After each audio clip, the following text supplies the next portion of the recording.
First of all, what's the greatest music video of all time? There is an answer.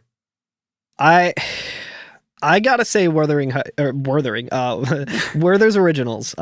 Wuthering Heights by Kate Bush, the one where she is in the red dress and just dancing. That is one of the best videos of all time. It's the best music video of all time. Oh man, that's a good question. Turn Down for What is also a really good fucking insane music That is a video. really good one. I have always been a fan of Tonight Tonight by the Smashing Pumpkins. Oh, that's another good one. I'm going to go ahead and say that the greatest one of all time, and this is factually accurate, is Everlong by the Foo Fighters. That is a dope fucking Incredible video. That, but speaking of Hero is also speaking a of very music, good one. Hero enough. by Chad Kroeger and the other guy. The other guy. Spider-Man's in it.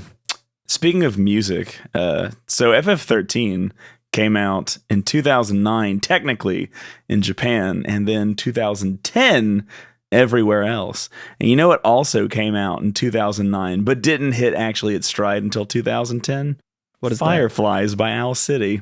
Oh, wow. Now, was So 2010 when it got memed to hell and back? I feel like that would probably be much later in the life cycle. Probably, but for the How do rest you of this Google- episode, I will be looking for opportunities. Owl City. I mean, we were brought to this city on an owl. Technically. we were brought to this city on an owl. We are in some sort of owl city. Since You it's would not believe owned your and eyes. Sid operated. Raines fucking died. Years and years ago, for a lot of Creepy Dave from I always say that because his username is creepy, like CER33. That's what I know him by. Whenever I refer to him, I always say Creepy Dave. I sound like a fucking insane like biker guy at like a bad part of town, and it's just like, oh yeah, Creepy Dave used to come in here all the time, and he would start fights if someone played the wrong song on the jukebox, and like I always feel so bad. But my close personal friend Dave of the Daycare Dittos podcast, for many years, That's part of Creepy Dave's lore now. Is that when somebody used to play the wrong song on the jukebox? Creepy Dave did used to go to a bar that was in a shopping center right next to a 7-Eleven with some other friends of ours that worked at the comic shop that was right around there, that he called Dad Bar, because it was in the back of a liquor store, and it was just like only like sad dads would be in there, and that became his favorite bar forever. And I had the privilege of getting to go to Dad Bar a couple of times, one of which He's was a sad for, dad at heart. we went because a friend of ours was expecting a child, and we're like, well, there's no better way to have like a baby shower for the dudes than to go to Dad Bar and just like give him a bunch of diapers and stuff and like whatever he needed for like the so that was the dude baby you said shower. them a bunch of diapers. I thought you meant like the people at Dad Bar. Yeah, we were all wearing diapers. No, but that place is insane. But Dipes are on me, boys. It's like pass them around. The deep lore on that is when the NES Classic came out, Dave got that, but he was working so much that he didn't really have time to play it. And he was just like, oh, a new Nintendo thing. It's like $40 or whatever. I'll just get this because I'm going to have it forever. It's kind of cool. And he didn't have any time to play it. And he was talking to the bartender there, and the bartender was just like, oh yeah, I really want one of those, but they sold out immediately. And Dave's like, just borrow mine. Like whatever. Like I'm not going to play it for a while. You can just give it back to me when you're tired of it or something. And the guy was like, oh really? And Dave was like, yeah. He's like, no, I wouldn't do that to you. He's like, no, take it. Gave it to him. And then for a year straight, anytime Dave would try to close out his tab, the bartender would just be like, no, you're all set.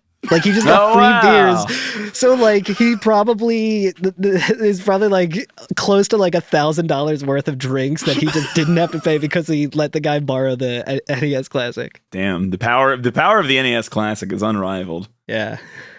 Do you know what Classic I forget how we even got on that tangent. Oh, the reason Owl City. But for many years, I would just kind of Dave would always get +1s to weddings, like family weddings, and through various circumstances throughout life, his partner or whatever wouldn't be able to go, so he'd be like, "Hey, you want to come to this wedding?" I'm like, "Fuck yeah!" So I just went to a bunch of his family weddings, and me and his cousins the night before one of the weddings were just listening to all the meme versions of that song and laughing so hard that it like hurt to breathe, and we were like crying. It was like extremely funny for some reason. That is one kind of +1 to get. But the other kind of +1 that I want is that extra ATB bar that comes from getting the ultimate weapon in FF13. Because as you may not have been able to guess from the intro, this is the Every F and FF podcast. I was getting ready to say this is the Final Fantasy 13 podcast. That's not right. Which is also technically correct. For all you podheads who listen to podcasts on shuffle. Damn, that's incredible energy, actually. Where can I do that? Like, what? That's Spotify, a whole other show where it's like, okay, each of us are going to listen to a podcast and discuss it. We're going to listen to Serial. And we're going to listen to it shuffled and then talk about it. That would be a fucking disaster. But yeah, Happy New Year, everyone. Sorry. Oh my God, it's 2023. Yeah, so a bit of a delay on the episodes coming out because it's been busy. It's been a busy end of the year for all of us. What do you mean? December 11th was yesterday, right? I'm looking back at my video and it's like, this video is from 22 days ago. I was like, Jesus Christ, that's nuts. Like, yeah. And it's funny too because I was re-listening to the episode today as I was doing like a deep clean of my house and just to like refresh my memory of what the fuck we were talking about weeks ago.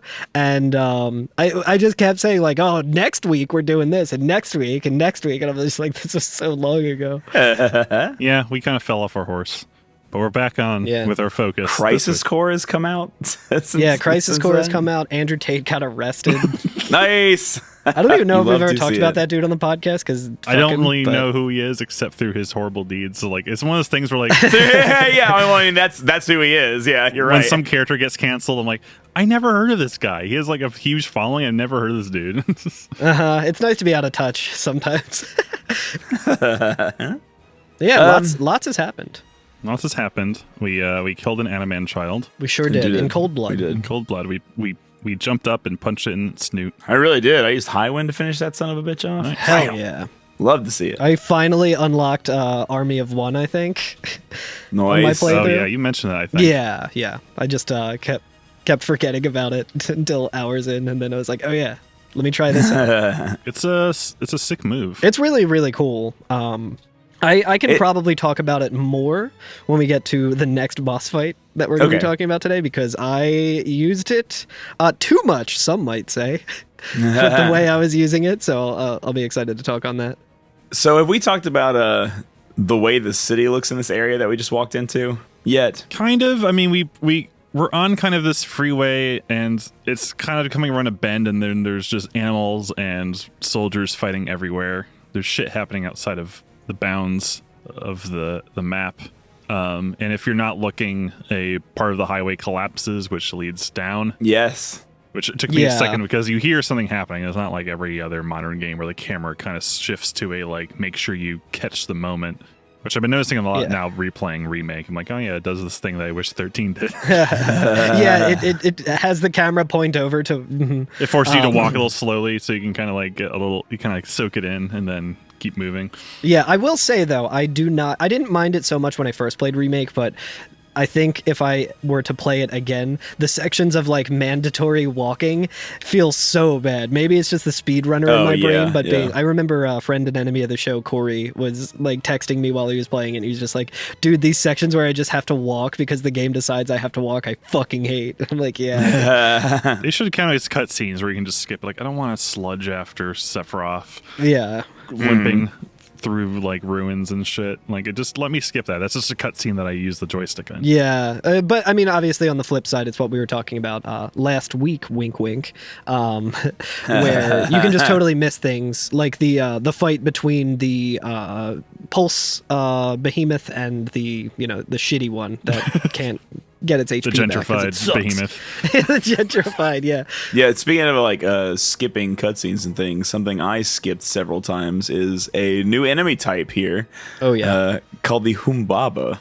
Fuck these guys. Yeah, these guys fucking suck. We were also talking about with nothing but disdain for these guys last week. Because, were we? I didn't remember if we hit it last time or this time. Yeah, I hate these guys. We alluded to it the entire episode, and then we finally got to it here, and we talked about it a little bit, and talked about how there's the one fight where it's just two of them, and like you're like, oh my god, there's a fight with two of them. Yeah, and you were like, that's the only time I've ever been like, fuck this, I'm not going for it. So it's just a white feral behemoth, right? It's just kind of ghosty and gross looking, which Yeah, it's cool I looking. think this is the last wild variant we can fight. I mean, strongest one in the game, I think. Oh, okay. It's So a much son like of a the bitch. much like those bosses that we fought. I think the name Humbaba, according to the fine folks at Wikipedia, the free encyclopedia, in ancient Mesopotamia region, Humbaba, also spelled Huwawa, yo, shout outs to Wawa, hell yeah. Yo, Wawa. Was surnamed the Terrible, was a monstrous giant of immemorial age, raised by Utu, the sun, justice, truth god. Guardian of the cedar forest where the gods lived by the will of God, whoever. But yeah, it's an old Mesopotamian god. Okay. So that's pretty cool. Now, I'm looking at its Wikipedia page on the Final Fantasy fandom. Or whatever. I guess it's not Wikipedia, it's the fandom page. But whatever. Sure. I'm looking at this on the page Sega. there. Yeah. Yeah, that's right. And it has strategies for like late game enemies for 5-star attempts, like how to 5-star this enemy. And for this one, it says like, this is where you want to use Army of One. And I was like, okay, no wonder we just got those. Makes That sense. makes sense then. Because it was like, yeah, if you get it to where it's getting ready to transform, because you can get it pretty low. You can get it to pretty low health before it transforms. It's like you can just interrupt it from doing that by hitting Army of One and just drain it the rest of the way. Yeah. And I was like, okay. I've never noticed how his body undulates as it's transforming into standing like a guy mode. His body like throbs like fucking Bane or something from. It's gross. I was born on Grand Pulse. You merely adapted to it. I'm imagining these feral behemoths just like getting dressed in the morning because they wear pants. they start their day like anyone else, like one pant leg at a time. Yeah. Huh. Well, they're assholes and they do a lot of damage. And as soon as when they stand up, they start being able to use Sunder, which it just kills whoever it hits pretty much. Yeah, And that's it. Yeah, they're I mean it's it's just a very difficult behemoth fight. He's got his pizza cutter. And I think Curtis, you were saying that you used all the souls on yours to like take down one of them. There's like so in this area, because we were talking about, there's several scenes of the pulse soldiers like Psycom fighting these creatures. So a lot of times you can go in and you can just have the Humbaba fighting the pulse soldiers and kind of like play both sides a little bit. But there are a couple that are just the Humbaba by themselves, and like I didn't want to skip anything, so I was like, all right, I'm going to beat them. So I just was like Fortisol, Aegisol, Deceptisol, run up on them and just fucking knock them down real quick. And I just like went through all of them, like all of my sols, trying to get these guys down. And then like like we were alluding to, at the end when there's just two of them, I was like, I don't feel like it. That ain't happening. Humbaba Ranch. Yeah, when I found this, when I was first playing through it, it just reminded me of that Yin Yang Twins song from fucking 2009 or whatever, with Pitbull. I think it's called Shake. I literally had to look it up again because I couldn't remember. I was like, there was a funny song that I was singing when I first saw its name, but I don't remember it. But it goes like, Humbaba, Humbaba, Humbaba, Humbaba, brap. I think that song is probably the reason why I say brap all the time. For me, it's the reason why everyone says yin yang when it's yin yang. Yeah, probably. That actually makes sense. Yeah. It's also why I spell corn with a K. Like you were saying last time about the Psychoms here, they are called the Archangels. And so there's several fights between like Humbaba and the Archangels and Seath. There are like flying Seath everywhere. And there's just a shit ton of Adamant-childs just walking around too, which I also did not fuck with them. I said, no, thank you. Yeah, we had to kill one of them. That's enough. That's enough. That's enough child murder. I like that Archangel's helmet has like an outer ring, which I feel like might be pretty nice. If you take a swing at him, it just hits the ring instead of the helmet directly. It kind of dissipates some of the impact. Some good functional design there. I hate to get it caught on something though. Oh yeah. Oh god, yeah, I would be getting that shit caught on things all the time. You just grab him like a kettlebell. Interestingly, the highways in Eden, like the freeways, they all have sidewalks and like pretty wide sidewalks, but there is nothing to go to on them. I'm just like noticing that like if you were to walk up one of these like nice stairs, and again they look like very like modern like kind of campus design, like if you were to like walk up the stairs onto these is it just a bus stop?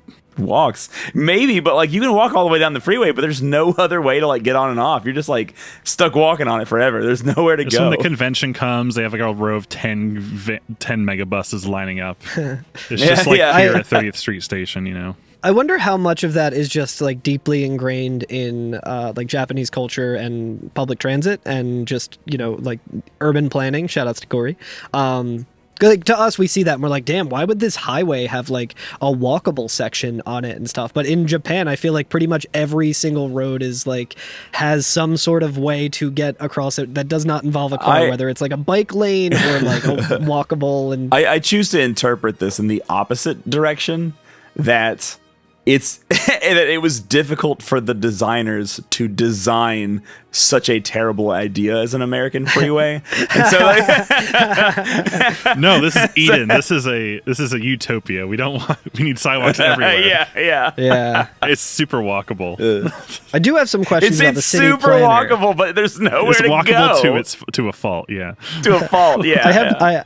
Now it is walkable, but at the same time, it's extremely not, because in order to get to these Adamanchild and other enemies, for some reason they thought it'd be a good idea to just have collapsed overpasses that we have to jump and do stuff to get through. Yeah, that was actually like that before the invasion. Yeah, definitely was the intended way the structures are. The sidewalks were beamed in through the trans gates as well. Now after it's like once we get to like the end of this little section, there is a section where we kind of walk down off of a set of stairs onto another road. Yeah, it's like it feels almost like the stairway coming from an elevated subway to another street or something like that, because there's an intersecting street under us that we can walk down to. And that takes us onto another road where we can kind of pass a little gate. And there's like another alpha behemoth around here that we can easily just avoid. I like that on the other side of the gate of this road, because like the road continues on and it's kind of like a more urban road.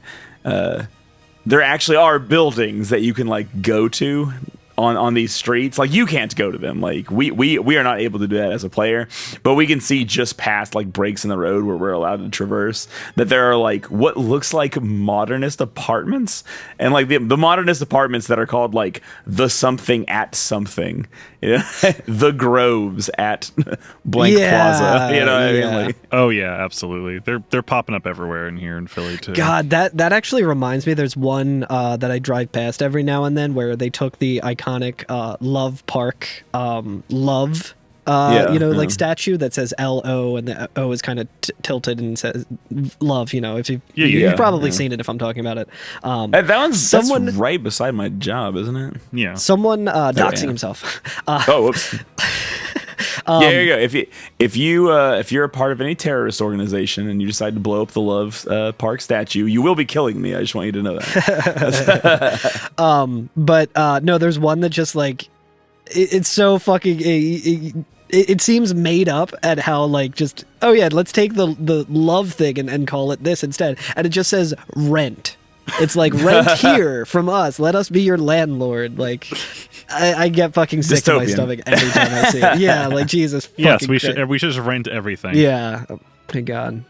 Except we don't have Blockbuster anymore. It really makes you think.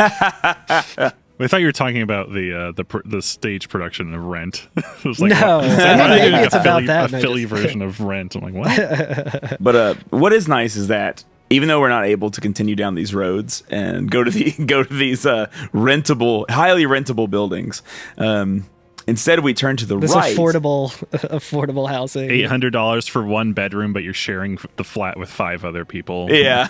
Yeah. But on the right, though, there is like a public park in this game. Or I assume it's a public park. I mean, we're able to get to it, and other people are milling around. But this is like more residential area, right? We're kind of in a gated residential sector of Eden, I think. Yeah. Probably so. It's a lot more walkable because you're talking about the park, which looks a lot like, you know, a lot of the stuff that Corey was mentioning, like DC and stuff like that. Yeah, a lot of modern architecture. Actually, it reminds me a lot of like there's this super Art Deco-y looking 3 buildings over an old city, and there's no real roads going up to it. You have to kind of walk around it, and there's just lots of curvy, kind of mid-century looking design everywhere, but it's very much that. Yeah. Reminds me of being down on like the Drexel campus area in Philadelphia, or even UPenn, or Yeah, you can. Oh yeah, there's even like a greenhouse roof on some parts of this too. So There are. It's like an indoor park. It's like indoor outdoor. It's interesting. There's never like any delineation from greenhouse. going from outdoor to indoor, other than just like there is some roofing.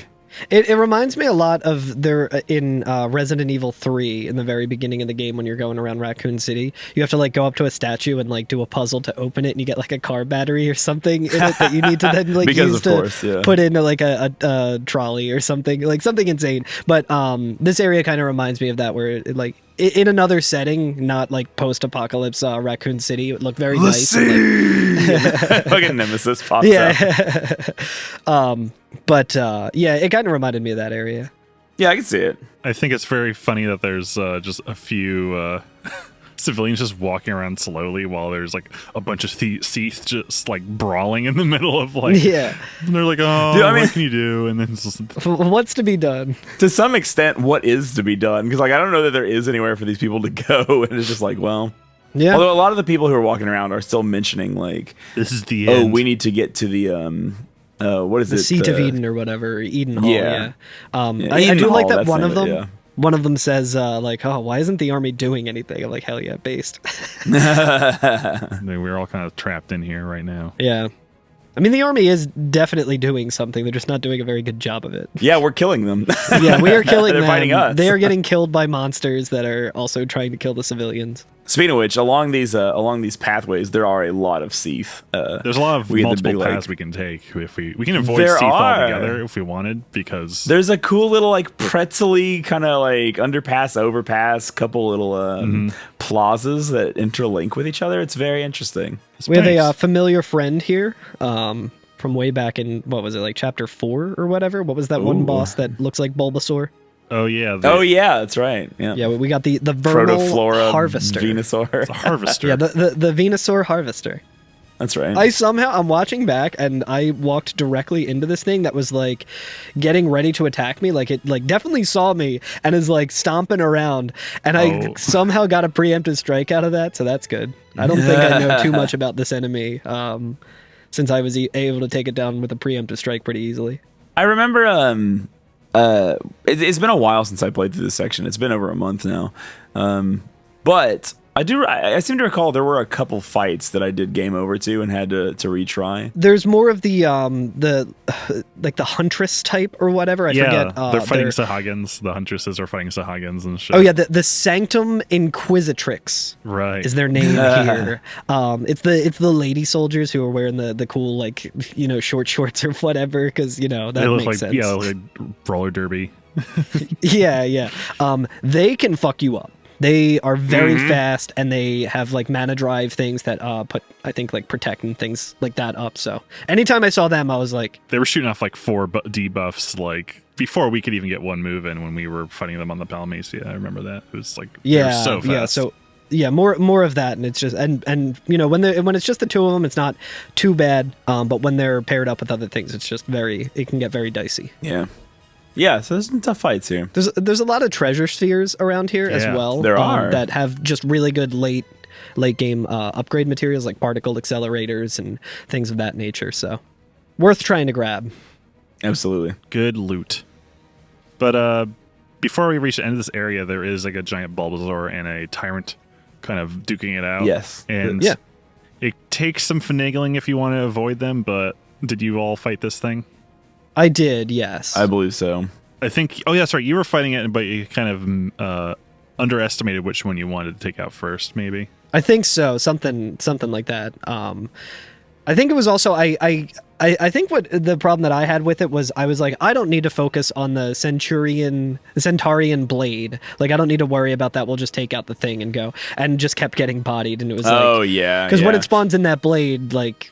You do have to respect it. You have to respect the blade and actually take it out. You must study the blade. Now that the enemy is at the gates, you come to me asking for help. It's a picture of the Tyrant with its blade. It can respawn that blade too, I've realized. It can. Well. Yeah, I learned that the hard way as well. I was like, fuck. It's like, all right, the blade's done, so now I can take down the Bulbasaur or whatever. And that's another good enemy to have Try Disaster on if you're like trying to get through real quick, because you can stagger it before it gets its move off. So I'm guessing the Bulbasaur works for Psycom because We bumped into them in the Gapper Whitewood. And the Tyrant, I'm assuming, is from Pulse. Yes. Yeah, that makes sense. Because it actually took me a while. I looked in the enemy intel, and I think there is a unaltered version of this Bulbasaur thing on Grand Pulse we can fight eventually. So I thought it was organic originally, but it's apparently cybernetic. We keep calling it Bulbasaur. It's the Harvester. This is the part. This is the part where I finally unlocked Army of One, and I'm looking at it, and I was literally 2,000 Christogen points away from unlocking it, and then started leveling up everything else for Lightning, and I was just like, oh yeah. We get to the end of this section, and the Lassie are finally stopped. Like our march through the capital, we've taken on Humbabas, we've taken on Adamanchilds, we've taken on the entire military, but there was one thing that we didn't count on, and that was just a door that was locked. And so the one thing we couldn't possibly have prepared for. It worked in M. Night Shyamalan's Signs, where the creatures have mastered intergalactic flight and space travel and could invade a planet but can't get out of a wooden door on a pantry. You know? Yeah, no, this is no different, because we get up to the door. Snow gets mad at it. He's like, oh, so close. Pounds on it and says, oh, so close. Yeah. I guess this is where it ends. Then we become skeletons. Yeah, it's very much like Saz of Vanille on the Palmacia. They just get swarmed and doomed as we... oh, that's right, assume. Yeah. And Lightning says, we'll find another way in. And Snow says, there's no time for that. Which sounds very much the opposite of what they usually say. Usually quick. Snow would be like, oh, we'll do another way in. Real quick, I'm still watching back my footage, and against one of those Bulbasaur guys, I was like, let me try out Army of One. Everyone seems to really like this. Let me give it a shot. Really cool cinematic shots, Lightning doing her thing, really raising the stagger bar and all of that. She like finishes it off, does like the backflip and like lands real cool, and then as her ATB is going up, the thing was still alive. It walked up to her slowly, knocked her into the air, jumped up and spiked her down, and she just fucking died. So it was still like kind of cinematic, like she like got up and like did a backflip, but then was just like on her knee. It was just like, no, it can't end like this. I was like, damn, dude, this move fucking sucks. Why did I spend any points on it? But the other thing that can make a door very annoying, other than just being locked, is if doors screamed at you, because that's always awful. And the door starts releasing a hideous noise. I thought this was like engine noise or something. Oh, maybe. It's hard to tell because Snow's theme is also blasting over it, so... Dun, dun. It's kind of like that, but slow down. Yeah. But the gate opens up. The gate opens up, and it is like a foul sea gate, right? Like, as it opens, we see that there's like a awful creature inside. This one has bobes on it. The other one was, I think... This one's got boobs. This one, actually, yeah. This one has breasts, and the other one didn't. It had like kind of just a full 8-pack on the other door. So this is the feminine entrance, I'm guessing. But the gate goes up. No more. Yeah, and like all the Lassie get ready to fight it. They're like, all right, here we go. Fuck this door. But we hear a voice that says, Gate catch a beat? Hero? Pretty lame. And I thought I was done with them. I thought it was over. Oh, yeah. This part's so good, dude. I love it. But yeah, as that's happening, we see like it's a Halo ghost. Whatever. They just took the ghost from Halo. They're called air bikes, I think. Yeah, it's the air bike, and it kind of flies directly at Snow, and he has to like duck back to make sure it doesn't hit him. Yeah, and we kind of start seeing some familiar clothes, some familiar shapes, and it's Nora. It's Nora. Not Hope's mom. She's still dead as shit. Nora, Snow's fun gang of precocious scamps. They survived Hanging Edge, getting completely vaporized from the... They survived getting hunted down by fucking the Pulse Psycom in the Brusha Lakes. I remember immediately being like stoked, being like, oh, my old friends and stuff, and then like, wait, a lot of shit has changed since then, and there's this whole narrative going around about what we are here to do, and like these guys haven't seen us in a while. They don't know any of that. I'm like, oh shit, like are we gonna have to like fucking fight Nora? Like it's gonna be a really tense situation. But luckily it's not. Ugh. No, they're just here to open a door for us, which I appreciate. Yeah. Yeah, I like that Yuge is there, and he's like, so Snow, you're a Pulse Lassie now, huh? And Snow's like, yeah, good times. So that's pretty sick. But yeah, they're like, why didn't you tell us? Why didn't you come and find us? You shut the fuck up. I've had other things to do. They were Yeah, in the right. vestige. The vestige fell, and like we were getting hunted down immediately because of us just like going in there and punching Anima to death. Yeah. So I think, yeah, we've had our hands kind of full. We got separated. The entire Nora gang's here, and they all are like, "Yeah, I can't believe you didn't come see us. Oh, we've been waiting for you." And they say they've been with the rest of the purge victims. Fugitives? Godot's there, and he says, "But damn, the Pulse Fal'Cie sure know how to pick 'em." Yeah, and Lightning says, out of all the idiots in the world, they chose this one about Snow. Get 'em. Absolutely dragged, dude. I love, yeah, like Snow Hate to be him right now. Yeah, and he's just like, hey, come on, like, I'm your fearless leader. You're not supposed to laugh at the boss. Yeah, Snow's used to being the mature, like, respected one of Nora. Now he's like just becoming the child of Yeah. the Felicity group. But Nora says that they're going to take care of like the civilians wandering around, and we'll go, Yeah, onward. LeBro into says that. Edenhall. Shout outs to LeBro, best girl. It's true. It's true. And they all do their motto, right? Snow's like, "What's our motto?" And they say, "The Fal'Cie are no match for Nora." So instead Yeah, of the which is army is no match. Really It's- good. it's cute, Really yeah. good. Which, like, I suppose good on them for keeping up with the advancing plot. You like, even I though like, want to know more about that. I didn't look into the Yeah, data yeah. logs to see if there's like a whole B plot of Nora like no, realizing all of this stuff. I mean, they were also about to be purged, so I guess like no matter what, like I don't think they're like too down with Sanctum. There's probably Well, some it is the pirate thing is radio that, like- or some shit going on. Like, Yeah, well, yeah. At that point, it was still the army though, because they're like, "Yeah, fuck the army. They're purging everybody." You know? Oh, what yeah, I that's mean? true. They've always been like anti-authoritarian, so it makes sense. no Who rules. knows? No, wait. What does it say? No obligations. No rules, just right. Outback Steakhouse. It's like, yeah, so everyone should, like, Snow should be like, yo, yeah, no obligations part. I didn't need to come and find you guys. Yeah, Like, he's like, listen, Yeah, guys, yeah. for as long as my tenure of leading you, I've operated on vibes alone. So how can you attack Yeah, me yeah. now? no obligations also just seems like, yeah, we can show up if you want. It seems a very relaxed revolutionary very model. like It's a that potluck. atmosphere. You can bring something if you want, but if you don't bring Rich- anything, you can still have some food. It's fine. Some ridged chips. We're all friends here. Some ridged chips. So they speed off. I like this slow motion with like a really nice shot with them going back past Snow and him looking over his shoulder, facing away from Nora. Mm-hmm. It's Yeah, kind of it's a really nice, like nice. a little sun setting on like Snow and Nora, I'm guessing. Yeah. And so starting right here at the end of this cutscene, they don't mention it, but this is the first scene in which there's like Final Fantasy X fireflies in the air, right? There's like Yeah, 10 yeah, I million think fireflies you that were- give you were me talking about misty this a little- eyes as they say farewell. But there's like a snow or something in the air, right? Right, yeah. Like as we start Some from sort of this section. snow or perhaps some sort of hope in the air. Hard to say. Didn't we mention this last? Curtis made reference to it, I'm pretty sure. Okay, yeah. I can't remember if that was on pod or not, now that I'm thinking about it. Yeah, we talked about it afterwards. I think I know what you're talking about. Oh yeah, there are. I'm laughing because at the end of the cutscene, as Nora goes away, Snow totally does the John Bender thing from the end of the Breakfast Club, where he's just like, "Don't you forget about me." He like puts his hand up in the air like that. Like that's fucking dumb.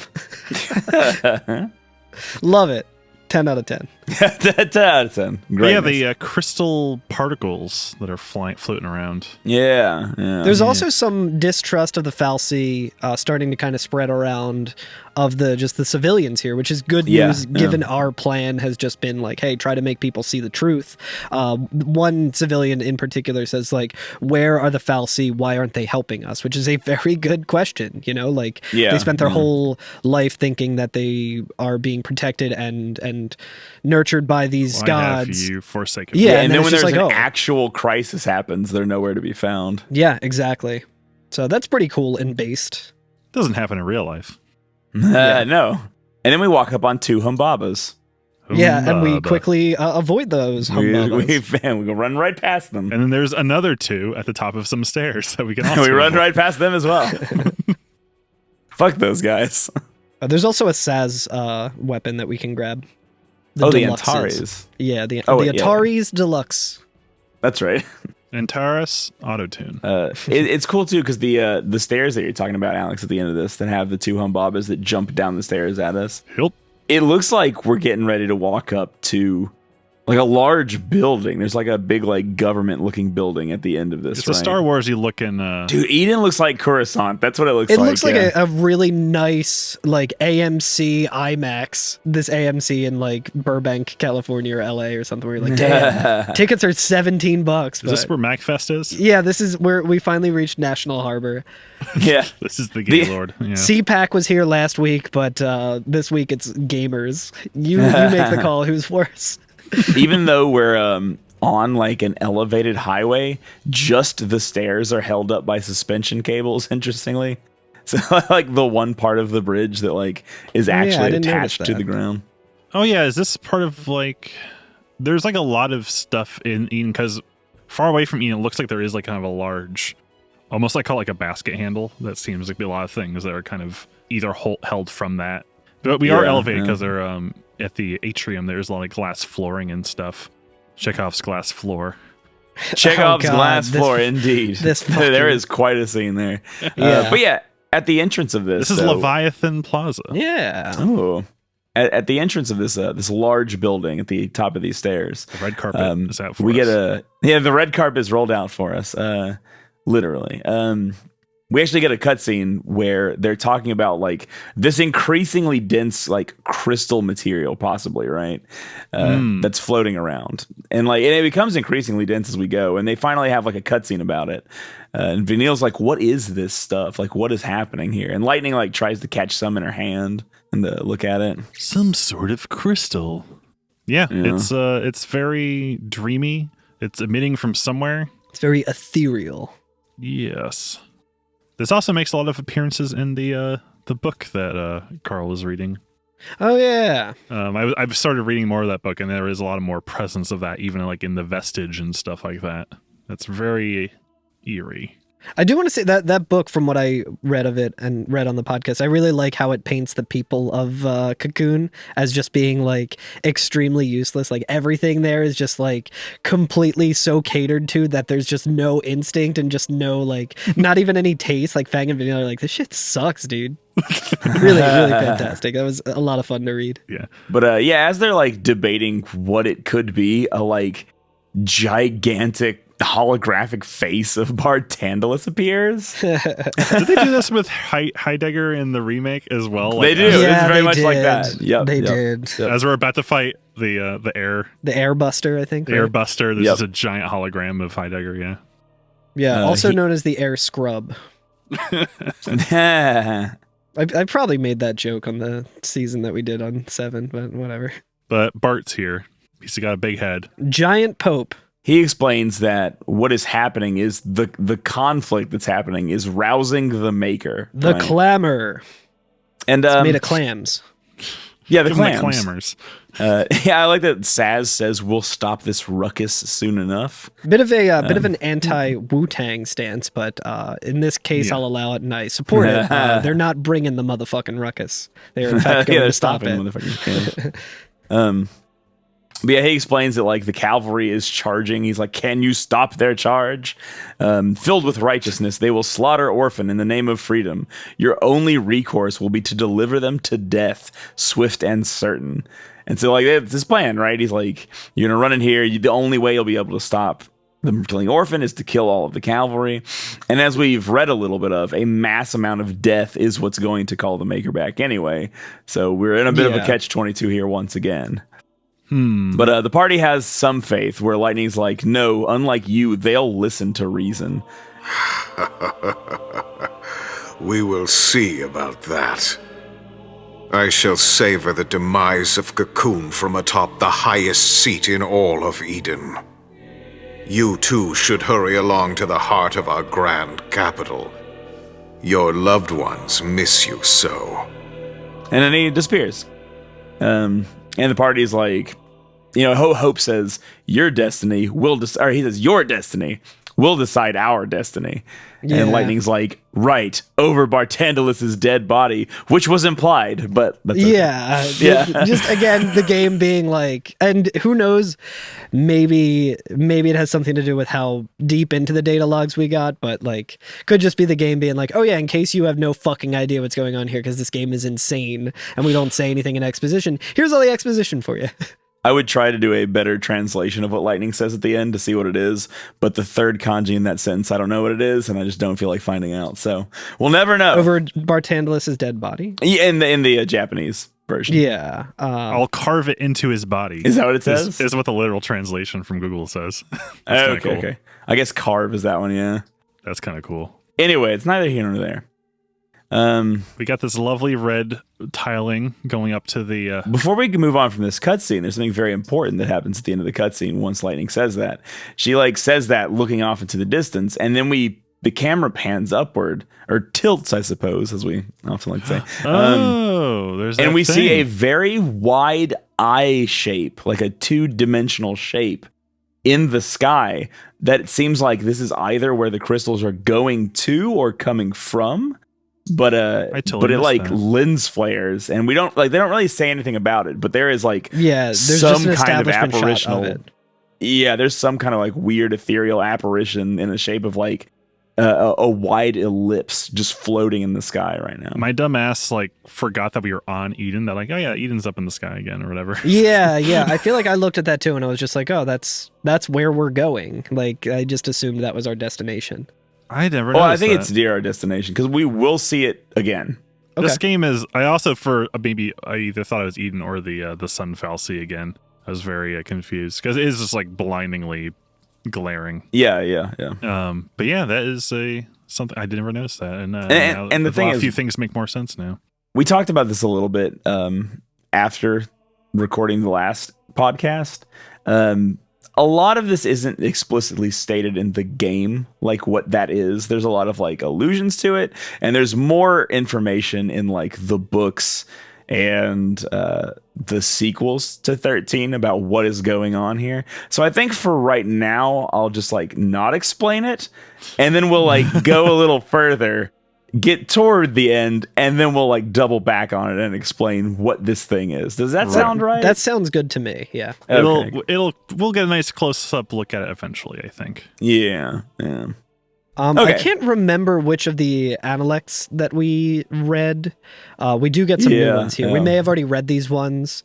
But just about, Ragnarok taking wing, made to smite Cocoon and thereby deliver us our everlasting peace, but her providence would not let it be. The goddess pitied the fools who so blindly bowed to Lindsay's will, and so she robbed Ragnarok of power, putting the Lassie to an early crystal sleep, focus yet incomplete. Sermons of the Cirrus, Padra Su Yule. Oh, that's a name that will also become important later. Nice. In this game or later in the series? Later in the series, yeah. I think, is that the one that we heard on at the very, very end of Pulse? I can't remember. I think so, yeah. Yeah, because you said pay the fool, and I immediately thought it was Mr. T. Oh. I never forget Mr. T. There's also the 12th one, that's the Door of Souls. Is that the name of that one?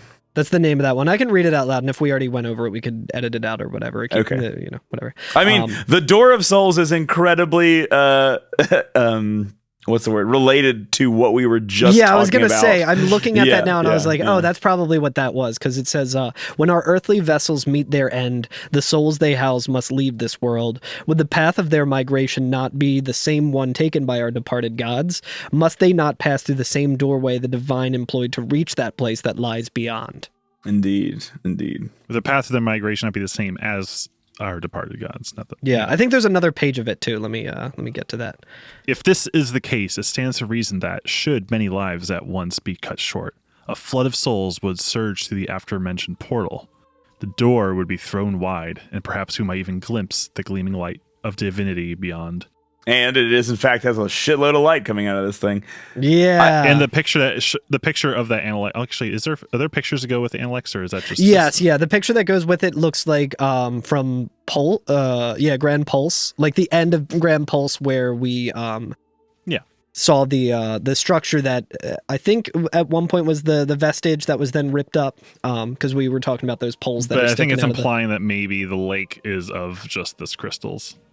Yeah. Stuff, which is Right. wild. So I think that's probably enough to infer what I was gonna say later or whatever. But Sure. like, given what we just read, I think that we can kind of pull it together. That like, obviously they're trying to kill enough people at once to force open this gate, right, and then use that to either travel to the Maker or call the Maker back through the gate, right? Yeah. But because it only exists for a short moment when everybody is being killed, the Fal'Cie need to be ready to know its location. Thus, all the Fal'Cie are looking for something. Yeah, which we've alluded like, to for a long time with the data For a logs while. of the And it turns Pulsian out Fal'Cie we have as well. found it. Yeah. So There it is. Pack it up. So there we go. Okay. Well, okay. I guess there's enough And like, information. and in it this makes sense analytics, to discuss that here because right after that cutscene, we get the flashing thing that says new data log, and that's where you see this and you read this, so you're like, oh, okay. Like it might not be completely spelled out, but you can infer that. None of the characters make any statements about it. That's the thing, and I think that's like It's not really their priority right now. I that's true, really that's like true. that in terms of world building and storytelling. I Personally, enjoy it. I think it's just good. because that's super cool. Like that's I don't know. It's That's, a little. I feel like the true plot of 13. They're against the clock right now. They don't have time to discuss this fucking thing. Like, we gotta go get to Orphan before the Cavalry does. Yeah, I feel like the true plot of 13 is like a little nugget for like players who really care to find and enjoy. You know what I mean?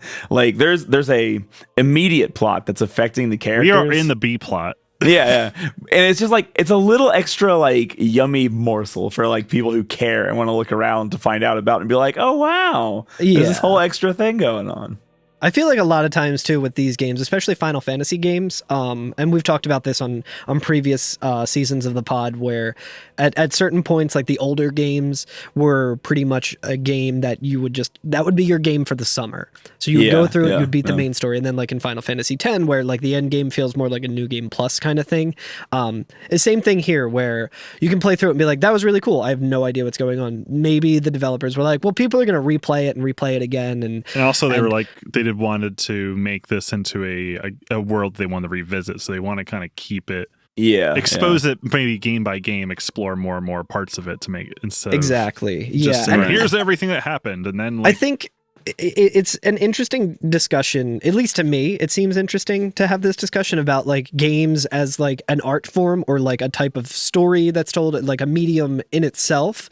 Because how many movies have you seen where like you can just see a movie and be like, I saw the movie, I know what happened in the movie, and that's that, and you're just done with it and you can move on.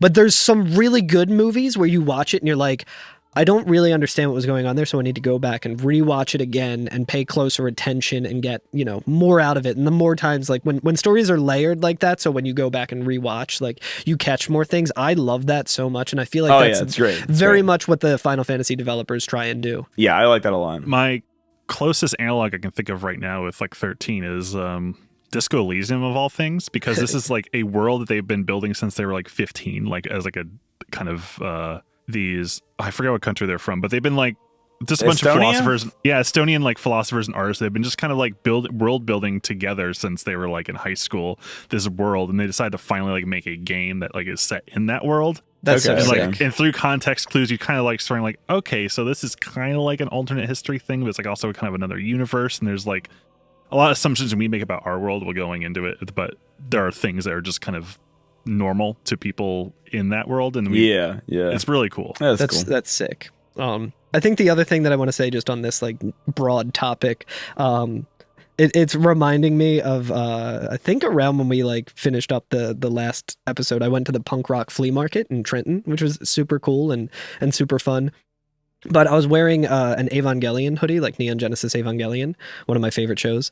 And every time we walked past this one booth, there was like an older guy who kept trying to sell us hot sauce. And I was like, no, thank you. He's like, oh, do you guys want to try the hot sauce? And we're like, no, thank you. Like, I'm going to get really bad indigestion if I fucking eat that shit. And when we were getting ready to leave, we walked past and he like asked us one more time. And I was just like, no, I'm good. And he looked, he's like, Evangelion? He's like, man, that show sucked. And I was like, huh? He was like, yeah. He's like, I watched all of it and they didn't explain anything.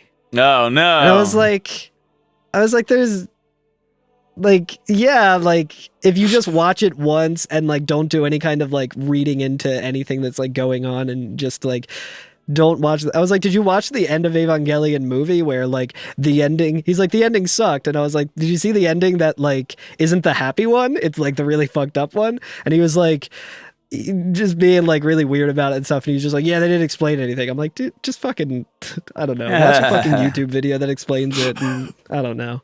I kind of hate when people are just like, I don't like this story because it didn't explain it well to me. I'm It's because you're looking for the story in the wrong place, you know? Yeah, exactly. It's like, have either of you watched or read Alien 9? No. That ends in the best place ever. It's so good. You should read it. It's a manga, right? It's pretty short or whatever. One of my favorite things of all time, and it ends at like, I don't know how to describe it. I think the person intended for it to go longer, and then they like got depressed and stopped doing it, and so they ended it just on like a weird cliffhanger as soon as the action's getting ready to ramp up. But it's such a genius fucking ending that I'm always like, that's the greatest ending ever written, is the ending to Alien 9, where like there's like one panel where you go, what? Wait, no! And it leaves you to like think so much about the world and recontextualize everything based on like one text bubble-less panel. And it's fucking fantastic. Anyway, everybody go read Alien 9. I feel like this is a much bigger ask of people who may not have read this, but Stephen King's The Dark Tower series, which I think overall is fucking incredible. There's some moments in it that aren't great, and you know, like anything, but it also spanned like 25 years of him writing it or some shit, so yeah, that would make sense. But overall very good, and a very divisive ending of that. But I think the ending fucking rocks, and I think people who listen to this podcast would also enjoy the ending, but it caused a lot of controversy at the time, the way that story ending ended. So, you know, just go and read 3,000 some pages and check back with us next week. Yeah. We expect you to have done your homework by next So episode. for you to just be like, oh, that's the ending he was talking about, that shit sucked. So anyway, it's just the end of Sopranos, yeah. So we're getting ready to enter this larger building, right? How about the Adamantoids just hanging out? And there's we can go and fight a full-grown chilling. Adamantoids if we want. But why would you want to? And he ain't hurting nobody. He's vibing, right? Yeah, he's just like chilling. all the He's other not ones bothering. all the other ones are like running down the street causing chaos. This one's just chillaxing. No problem. This one's bigger than any of the ones on Grand Pulse, right? I think it's around the same. Because it has size. targetable legs. It's the only one I've fought that has targetable legs. That will change. There's this one. That will change. I think there was one that was like this that we could have fought that was guarding a treasure sphere on Grand Pulse, if I remember correctly. I might be misspeaking, but I think we have seen these. There's one called a Longui on Grand Pulse. And eventually there will be another one that is even bigger than that. So I was going to say, I see someone in my chat alluding to that where it's saying this is a medium Gui. And I was just like, oh my God. Yeah, it's a medium Gui. Like, oh no. There's like no way to kill this thing on our level right now. This no, is like not really. Well, I mean, there may be like a cheaty way to do it. I was going to try and use death with Vanille. And I think I did try to do that a couple of times, but it was like... I couldn't even survive one steppy, so I was just like, steppy. I was just like, dude, fuck this. I'm not doing this. And I was like, there's probably no reason to kill it. I don't need to try hard this. And turns out there actually is a reason that you should kill it. Not really. Not Depends. really. Yeah. The completionist in me, going into the section completely blind and probably making the wrong choice of which treasure chest I grabbed. Yes, So like Alex was saying, when we walk into this building, past the Adamantoids, the lobby, the very entrance of the lobby it's very well decorated. It looks very nice. It does look like the intro of an AMC movie theater. You're absolutely right. Yeah. And there's just a little tiny portion of the floor, like a plaza area, that's glass. It's like glass bottomed. You can see down through it, right? Don't follow through there. Whoa. And there's 2 treasure chests on it. And you're not thinking anything about it. Nothing like this has ever happened in the game. And you pick up one of the treasure chests, right? One of them is like a chocobo plush, and I forget what the other one is. I grabbed the chocobo plush. I think the other one is a good upgrade material. Yeah. Neither one of them are like irreplaceable, right? But for whatever reason, that spurs that Adamantoise to be like, yo, I want to see what's playing at AMC right now. Ooh, Glass Onion, I haven't seen that yet. I would love to see that. No, stay home. It's on Netflix. Yeah, I was going to say it's going to Netflix soon. I won't be able to see it. So it comes in, it pays for its ticket, it gets the popcorn with like triple butter, and what are the little what are they, Milk Duds? It gets a little box of Milk Duds to take into the theater. No big deal. I'm hiding some Doritos in my pocket. I hope they don't catch me. But unbeknownst to this Longui, the Milk Duds just put it over the weight capacity of the glass. The Milk Duds put it just over the weight recommendation for that glass floor, and buddy, it busts right through the bottom. It's kind of sad too. Like obviously, this it's is really a thing sad. That it like we would try to struggles. kill. Like we're probably gonna have to murder a lot of these things in cold blood if we want to do like end game stuff. But like it's a sad animation where this thing like it was just like, well, it might have been on the arc, so maybe it wasn't just plucked from Pulse and brought here or anything. But it's like this poor creature just has no idea what's going on, and like has a moment of like the Lion King of like hanging on a little bit. Yeah, and just you see like anguish in its face, and it just drops. Oh, dude, it falls to its fucking demise. It reminds me of the Brontosaurus falling off the cliff and then Peter Jackson King Kong, which no one remembers probably. I have not seen Was that. it the one with Jack Black in it? Yes. Oh, wow. Yeah, I never saw that. But yeah, just imagine a bunch of dinosaurs falling off a cliff. Yeah. Peter Jackson's Final Fantasy 13. Andy Serkis plays all the long ways. Hell yeah, that would be awesome. But yeah, the other chest has 6 particle accelerators in it, which is very good upgrade It's material. very good as well, yeah. Nice. But I mean, we've also had chests that had that exact thing in it, so that's just extra. I don't think it's not the end of the world, but I was just like, God fucking damn it, dude. But there are like there's like little turnstiles in here. There's a couple other like treasure chests that we can walk to. We have to Couple other get around the humbabas. Yeah, we have to get around the ATV off-road arcade cabinets that some movie theaters have. Vanille's over there playing Time Crisis 2. That's It's right. like, our movie's starting. I can hear the previews. I want to watch the previews. Come on.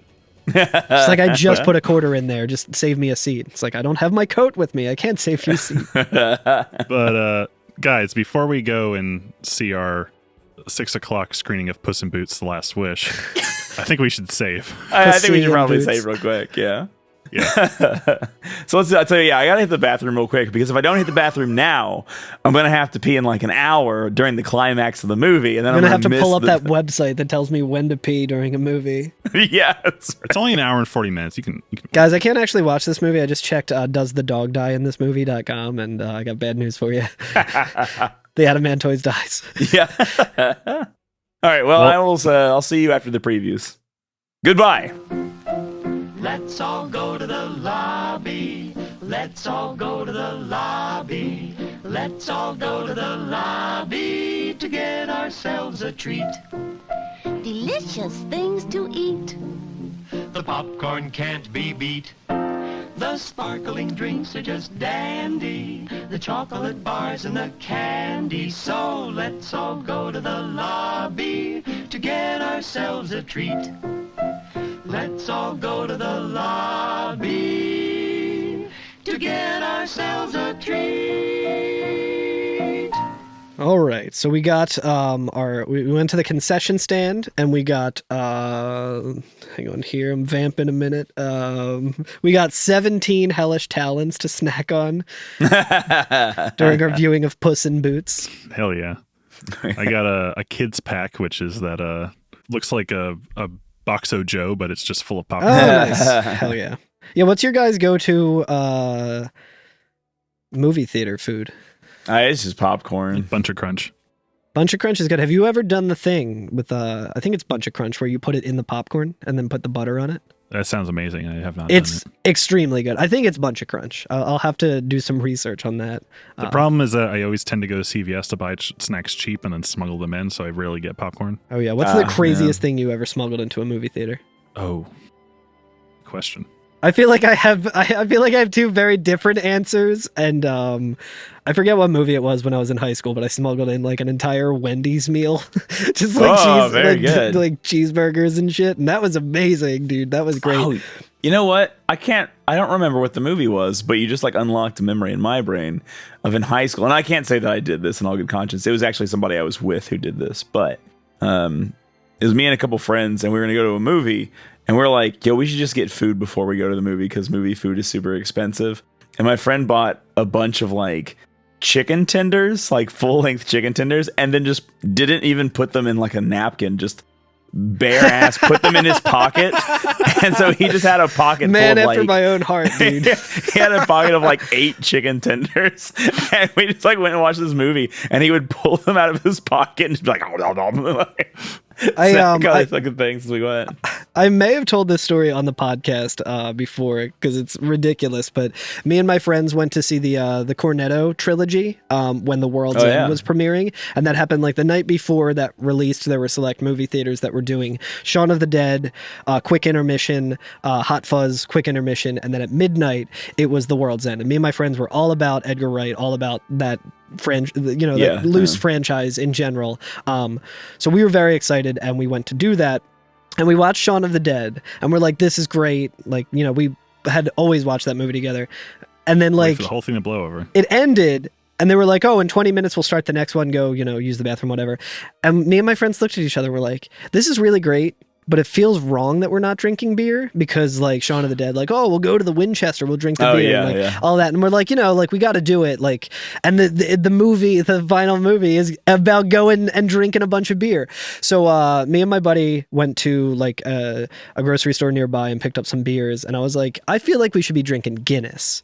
So we got the big ass cans of Guinness that have, like, the ball bearing in them with, like, the nitro stuff. And we were getting ready to go back in, and we had to sneak them in, but it was the summertime, and we didn't have any hoodies or anything. Luckily, my buddy was wearing cargo shorts, so he was able to stick, like, we got, like, 2 of the 4-packs, I think, to split between 3 of us, and we're just, like, kind of, like, trying to sneak in. I'm wearing fucking skinny jeans because I'm a dipshit, but we have That's all right. It's 2023, and I still am doing that. So. Yeah, I still wear skinny jeans, but not good for sneaking things into a movie theater. And we're like, okay, this is probably not going to work. And we put it into our pockets, and every step we took made a clank noise because it's just a ball bearing inside the thing. And we're just like, this isn't going to work, dude. And we're like, well, we got to try it. We got to try it. Hopefully we don't get kicked out because whatever.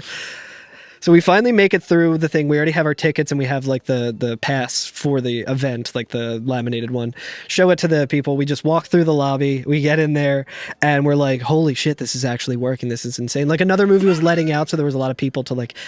So we start walking in, and it's still heavily the intermission of the between the movies. And what we don't realize is they're doing fun games hosted by the employees of the fucking AMC or whatever. Like, there's just employees like in every single like aisle, like 3 deep, like leading all the way up, and we have to get back to our seats, and the house You're lights trying to are get up. to Orphan, and the cavalry is everywhere. So we just kind of slowly make our way up, and we're clanking and clanking and clanking, and we somehow managed to, like, they probably knew something was up, and they're like, fuck it, dude, I don't get paid enough for this shit. So we just sit down in our seats, and we just look at our friend who like stayed and saved our seats and stuff, and we were just like looking at him, like, and he was just laughing because he could tell something was up. And then house lights go down. We hand out the Guinnesses to one another and stuff, and we're like, okay, let's give it a minute. They might be a little shaken up. For the next like 4 hours of that, every time we opened one, it fucking exploded. And I was trying at the beginning of Hot Fuzz, we were trying so hard to wait for a moment when we're like, it's an action movie, like there'll be there'll be something loud happen, then we'll open. It's gonna be something loud happen for us to crack it up. A big loud montage. That the intro of that movie, it's so quiet for so long, and then I have it, and I'm getting ready. I'm like, okay, I think there's gonna be a loud. So it starts to get loud, and I crack it, and it just goes. It starts blowing up all over me, and like luckily like we got like t-shirts for the event and stuff, and I just like covered it with it, and I felt so bad for the people sitting around me, but we were fucking cracking up. So that's probably my craziest thing that I stuck into a movie theater, I guess. I had nothing to compare with that. That was the best story we'll hear about it. Definitely like one of the dumbest things I did. Well, the Lassie are walking down Yeah, I was gonna say they'll see her now walking down the hallway of Edenhall, just clanking with all the Guinness in their pockets as they go. I mean, yeah, we got all these weapons and just tons of particle accelerators. Yeah, they're trying to just sneak in particle accelerators clanking in their pockets. They need to like sit down for an hour before they open them. What I do like about this AMC is if you try to fight anyone inside, they will make you go outside to fight them. Take it outside, yeah. Yeah, it's true. Yeah. Just so you can launch them without hitting the ceiling. Yeah, I guess I kind of appreciate that more than them just being like, yeah, you're in a very small confined space, but suddenly it is the size of a warehouse that you need a forklift to get anything off the top shelf. It's funny though, like this area has a tall enough ceiling where you could presumably launch people, so it's pretty funny. They just don't want to see like Bahamut or something come crashing through the wall or something. Yeah, I guess that makes sense. So after we get assuming you're playing as Fang. After we get to the lobby, right, we're treated to like an actual hall, like a hallway, right? It's beautiful. It's very shows nice. all the movie times scrolling. It by. looks just like the AMC movie hall where you go to your the actual Lindsay room. emblem is projected on the ceiling, which is kind of cool. Yeah, Oh, interesting. It's almost like this kind of like caustics, as if it was like a weird ride or something. But there are citizens in here who have made it to presumably safety, and a lot of them are like, oh, it doesn't even matter, like we made it all the way to Edenhall, but these things are still here. There's nothing can hurt us here. We're gonna live forever. Yeah. One of those guys looks exactly like the reporter. The reporter from from CNN. Oh, maybe that's him. Because I was wondering if it it would make sense that it was him. He's in Edenhall. He's like a member of like the Sanctum News, the elite class in some ways, because he's part of the propaganda apparatus, I guess. Right. I didn't see the Overwatch looking girl though, so or I guess she looks like Tracer or something. Yeah, there's like a guy girl standing here wearing very high fashion Cocoon stuff. So it could just be that it's like reused asset, or that's just like the style at the time. But well, I'd like to make myself believe that these are the people from CNN. Yeah, we finally got to meet our heroes. I'm starstruck, dude. This hallway also, aside from like the things on the walls, like the purple scrolling stocks. matrix stock ticker thing, it also kind of just looks like we're in a cheesecake factory. If you've seen the deco of a Cheesecake Factory, where it like looks like fucking Mordor, like Lord of the Rings shit. Like I'm gonna get the shrimp Alfredo and then throw it up the next morning. Yeah, you got to get the macaroni and cheese balls. I got the fish and chips last time. It was all right. Nice. Also a schmillion calories, but what are you gonna do? That place kind of fucking rules. I don't know how I feel about it. I feel like I'm too lowbrow of a person. Fair. I'm very classy. I go to the Cheesecake Factory.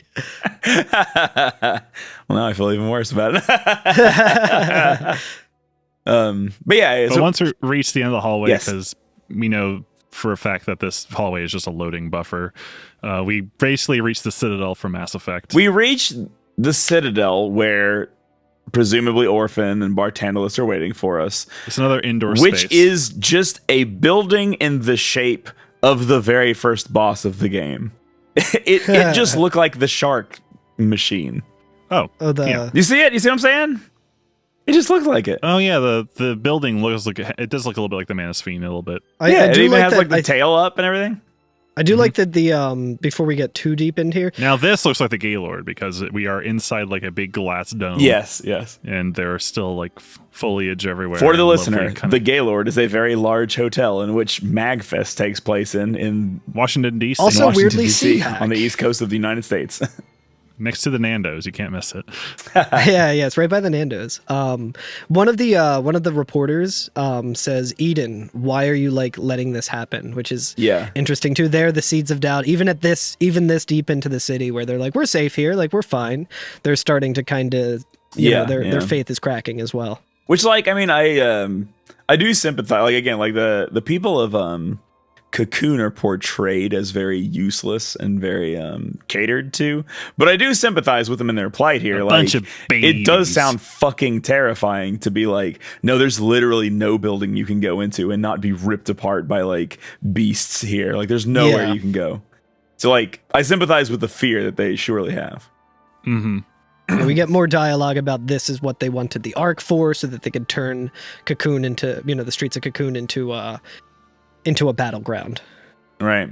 So we get to the end of the hallway, like you're saying. We do see the big indoor outdoor area, this like promenade, and the is this, I'm assuming, is what we call Edenhall, maybe? Yeah. Unless it's like Edenhall Plaza, I don't even know. Like, wait, no, yeah, I don't know where. I think we're in Edenhall now, and this is just like the government seat here that we're getting ready I like to the come kind up of there's like old architecture along the back of like this kind of classical. It reminds me a little bit of like the Xanarkit architecture. Like there's the kind of orange roofed tops with kind of modern architecture, Eden-esque architecture around it. It's cool, but we still see crystals falling everywhere. Yeah. Fang says, so this is the heart of Cocoon, and Vanille like is like, oh wow, it's incredible. They point out the main building, that's where Eden sits, controlling all of the Cocoon fal'Cie. I like how Hope calls, he says that we'll find Orphan here and calls it the battery that keeps Eden running. That's right. It's the Energizer fal'Cie. They make a joke about like what's their plan, and their plan is to charge in through the front door. It's very What as else? usual. Yeah, Snow's usual MO. And as we're getting ready to go, a tyrant and a juggernaut get warped in through one of these gates. What are the gates called? Do you remember? Transgates. Transgates have these two beasts. We do see some Psycom transgates as well, kind of thrown off. Psycom does come in, or Guardian Corps, whoever, our opposition. They get obliterated. They storm in to try and stop us, and that is when the transgates open and the oh yeah, so like there's like a Humbaba or whatever type of behemoth comes charging at us, and I think it's on the side of Psycom or whoever, and that's when it gets absolutely just blasted by a juggernaut. And Saz is like, oh, I hope that's our backup, yeah. And Lightning is like, well, if it is, I don't think our backup is happy to see us. Yeah. Which, like, I didn't think either of Lightning, these... you don't need to one-up it. You don't need to one-up the quip. It was good on its own. Yeah. I didn't think either of these battles were that tough. They're obviously, like, higher level enemies at this point, but, like, they're not like boss level, right? Yeah. They're just, like, difficult enemies. They're fine. It was very easy for me to get a preemptive strike on the Tyrant. I just, like, ran... The Tyrant's pretty optional because he's not really protecting anything except maybe an item. Is there an item behind him? Yeah, let me see. There's no items behind it. He's not in the way at all. You can just go to the Juggernaut. Yeah. But after we defeat them, there's a small little passage that we take around so that we're kind of rotating like counterclockwise around the like perimeter of the hall. Yeah, and we're now positioned directly across from the main building, right?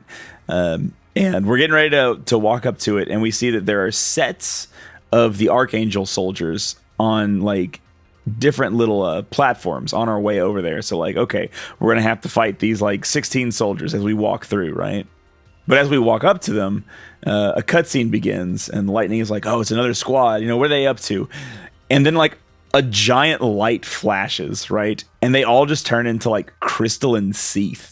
Yeah. It's really fucked up. Like it's very weird. Yeah, they look like they're made of glass instead of stone. Yeah, they're like a new type of Seath that we haven't seen yet, and they're much more aerodynamic looking. And lore-wise, they're extremely fucked up and sad. Do you guys know the reason behind how this happened? Tell me. Oh, right. They're basically turned into l'Cie without a focus. Yeah, basically like Bartandalis or whoever is the one who turned them to Seath. It's just like, hey, guess what? Here you go. You're a l'Cie, and your focus does not exist. So it's literally just, I am turning you directly into a Seath. You have no hope. You are just now a Seath. Yeah, it's especially fucked up because like, along with the Sid Reigns thing, I was kind of like, oh, the Sid Reigns thing is very fucked up because it just shows like how little value human life has and how like unimportant it is to the fal'Cie, where like not even once you've completed your focus are you free from the fal'Cie. Like they can still just be like, no, we have the power over your life and death. It doesn't matter. We can just yank you right back out of it and set you right back into reality. And now it's which is probably why it's like Sid needed to take his own life to kind of just take his to be able to escape it. Like not even to escape it, but just like they shouldn't be able to use me anymore. Yeah. The least I can do is take myself out of the running. Have you ever read I Have No Mouth, But I Must Scream? No, I know it's like It's a short sci-fi novel or whatever. But like the main premise of it is the main characters making a pact to be like, we're going to kill ourselves before the computer can like find out that we're going to do it, so that it cannot resuscitate us to continue to torture us for all time. And so they like make a plan to like sneakily kill themselves, and then like one person is left behind to take the punishment and torture for all eternity or whatever. It's fucked up. Wow. But like it reminds me of that in the way that like human beings are just playthings for the fal'Cie, even to the extent that like Bartandalus or whoever has just made them into Seath, like with not even bestowing them a focus, just drilling in again like how invaluable they are to the fal'Cie. Yeah. So like adding late game body horror to once again up the ante of this game. It's interesting too, and it goes with like the overarching theme of like, well, the fal'Cie still need humans for this end that they're trying to get. Like they can't just do these things like, oh, like how can you kill a fal'Cie without Ragnarok? All of that we talked about and stuff. Where it's just like, well, they could just turn everyone into Seath if they want, but like there's for some reason like that's not an option for them or whatever. But it's just so like it's the whole thing of like, oh yeah, for you that was the most important day of your life. For me it was Tuesday. Like that's the overarching theme of just like how fucking awful Bartandalus is and just the fal'Cie in general. Yeah, definitely. And when they see this, Sass says it's a friendly reminder that they're on borrowed time. Yeah, that was a pretty good line. Yeah. Them mean our gang. Yeah. Friendly reminder that we're all on just borrowed time. And also the sacrifices are pretty tough. They do have access to the death spell. Yeah. So like, which will just work sometimes. So like, no matter how good you are at it, like 1 out of every 20 battles or something, they'll just death you and you just have to restart. Fuck it. If I remember correctly, I think this also, like this little stretch here, there's a point where these sacrifices, it's either here or in the next area, they'll kind of just keep respawning. It's in the next area. Yeah, so you can get a lot of gil that way. Yeah, you can. Yeah, that's the gil farm thing for the current good strat. Yeah, nice. So we work our way through these sacrifices, and we get another cutscene with another familiar face. We see, the clad that we bodied last time is here now. Yeah, the proud clad. Yep. Yeah, we don't know if he crashed here or if he like taking a snooze. Yeah, like or maybe he was like also kind of fighting things here. I don't know. I'm trying to see like how did he end up here? Like was this just where he landed after he blasted off last time, or it's a good sign when you come up to a boss fight and there's a treasure sphere right near it that has an ether sol on it. That's like you might gonna want to have to summon here. Yeah, I never thought about that until you mentioned it, and since then I've just been like, oh, redo, summon, and like I love that strategy so much. Yeah. But it's Proudclad. He's here again. Part 2. Fang says he really wants us dead, and I thought this battle was kind of tough.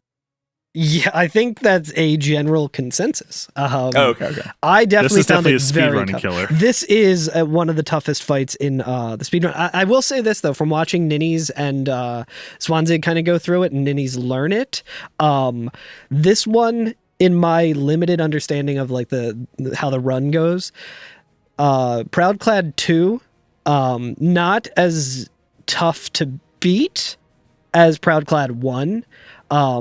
In the way that you can recover from not doing something correctly a lot easier. It just takes more time. Like, okay. Harder to optimize and get everything going like as fast as you can. Definitely a longer fight. But if you fuck up in Proudclad 1 and it's very, very precise, very quick, like, okay, well, I need to make sure I'm watching Vanille and see what she's doing and Snow is doing this and all these moving parts. And as soon as he does this, I have to prepare for it in that way. In the first one, if you like miss something or you time something incorrectly, it's just you have to retry. In this one, not as much the case, but like to get it to be really good and really fast, it's just as difficult.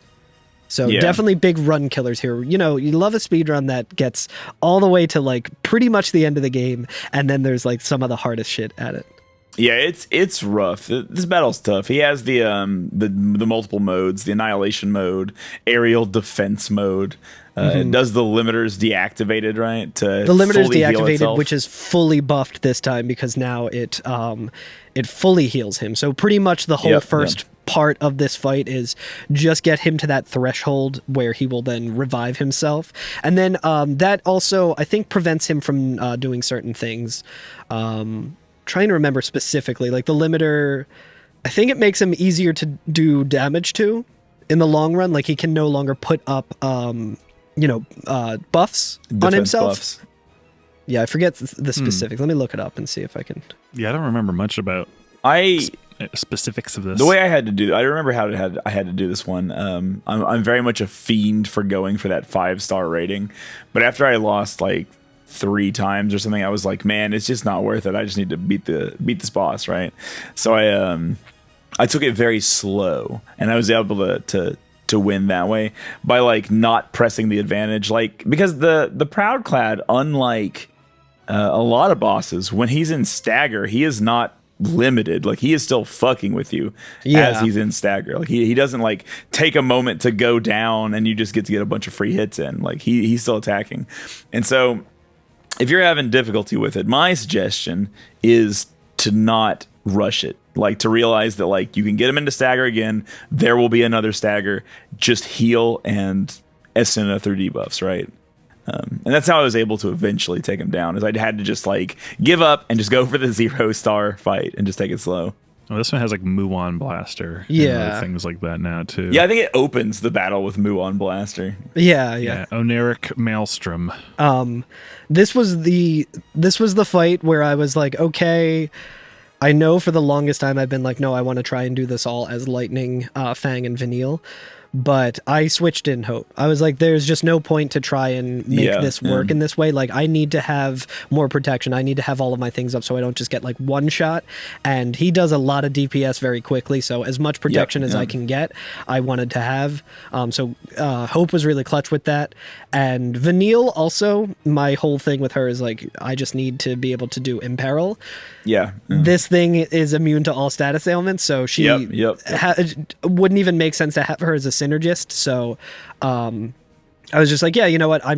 We're just tagging in Hope. And even then it was still very difficult. I was spamming the hell out of Army of One. And there is a strat that you can do with Army of One that I don't think I did correctly, but Army of One, if you're in like Ravager, it can help really greatly increase the stagger. That's kind of the whole thing. It doesn't deal a whole lot of damage. Yeah. It builds up stagger a lot. So like the goal for it should be, as soon as you get the enemy in stagger, hit him with Army of One to get him up to 999 as fast as possible. And you can do more damage if you like buffer it, and as you're doing Army of One, do a paradigm shift to Commando, so you can do more damage. But I think I was like mixing that up, and I was just like, every time I'm doing Army of One, I have to do Commando. So I might have been losing out on some stagger because of that, like in terms of optimal. But I was pretty much just any time I was like doing that on repeat, and it ended up working out because I was able to deal a lot of damage in the long run. Good deal. That actually sounds like a pretty good plan too. Yeah. It was a really fun fight. It was very, very difficult. There was points where I was like cursing it. I was like, fuck this fight. Like, it's just stupid. But I think after thinking about it a little more and finally getting through it, I got that relief of being like, oh, nice. I actually won the fight. Yeah.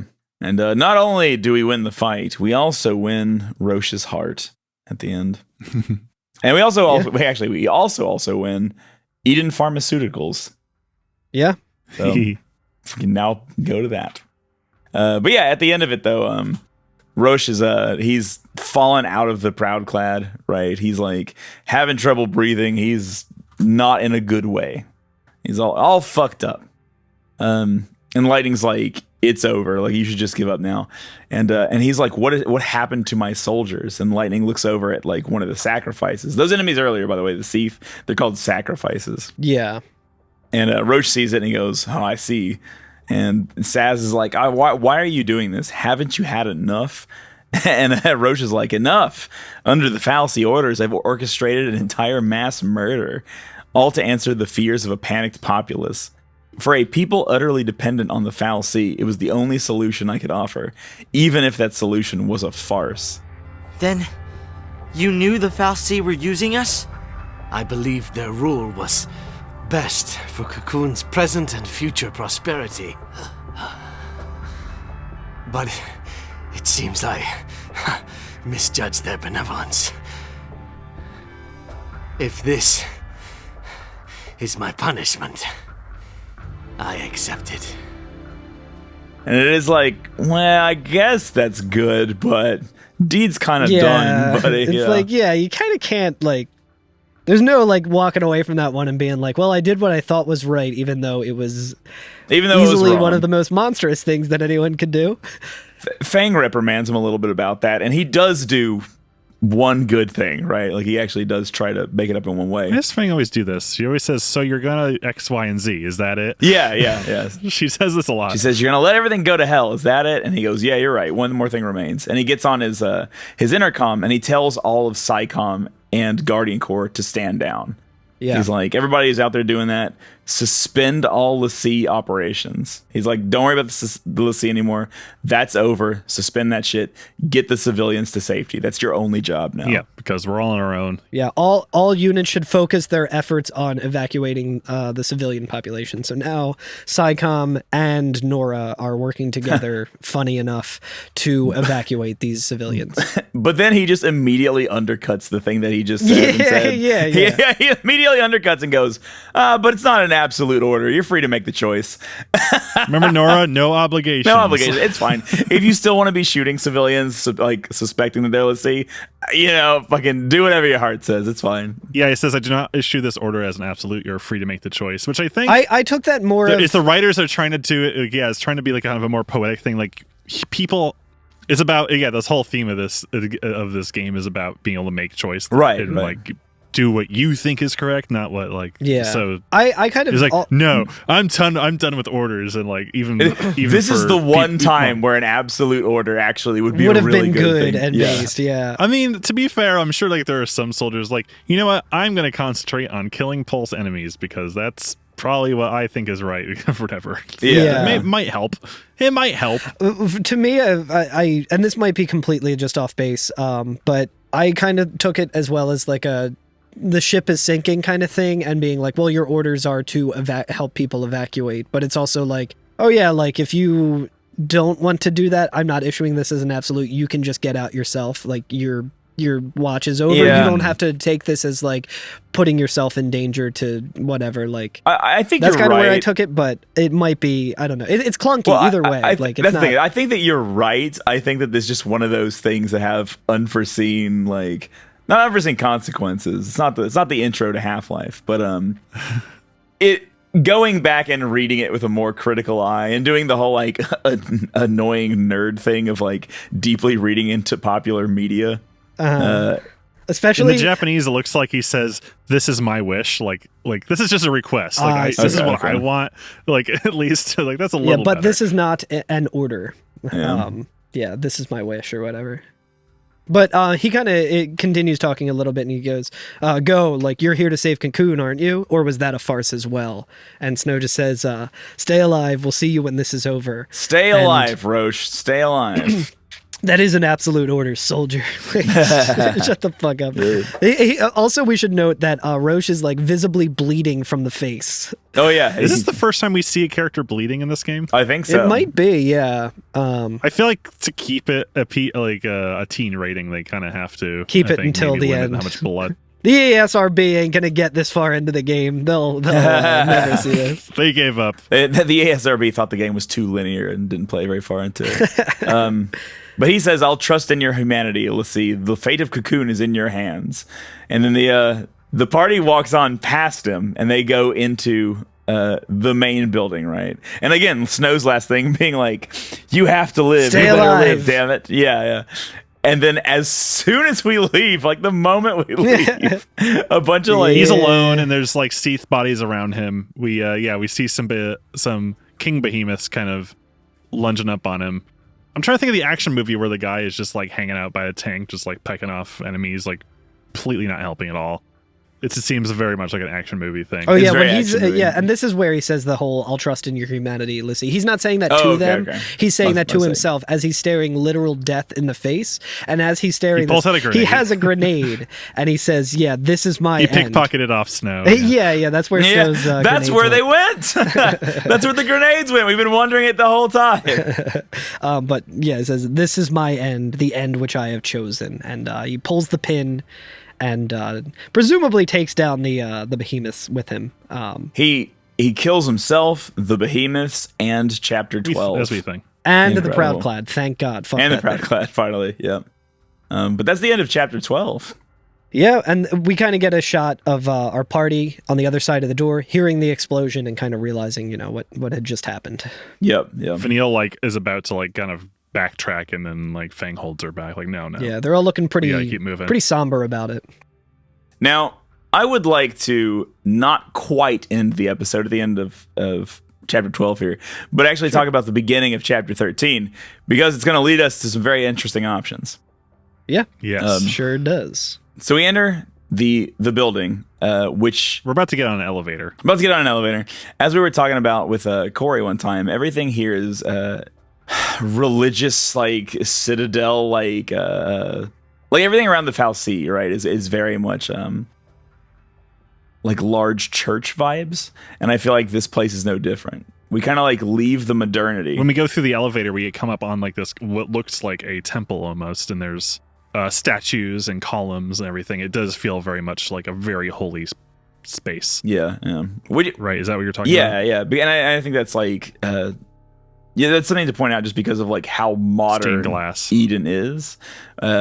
Whereas on Pulse, that kind of architecture kind of makes sense, because it seems like that's the culture. They're people of the earth. They live along things, not under. They respect the Fal'Cie, but they don't really It doesn't seem I don't see much Fal'Cie imagery in a lot of their design, true. design work. It seems like they kind of live alongside to respect it. They don't worship the Fal'Cie the same way that Cocoon seems to, and it kind of makes sense, because on Pulse, they very much are about their community. They're very much about looking out for one another. They're very pulling them up by those own boots. Yeah, perhaps? they are very much, they're their own hunters, they hunter gatherers, that kind of thing. They provide for themselves off of the land, and they're reverent to the Fal'Cie for things that exist for them in the way of kind of indigenous cultures, thanking. They said that Tamos is paved roads in areas where they've settled Yeah, and stuff yeah. like Exactly, that. So, yeah. So they kind of they're take it thankful more, for it. They don't take it for granted. They take it more as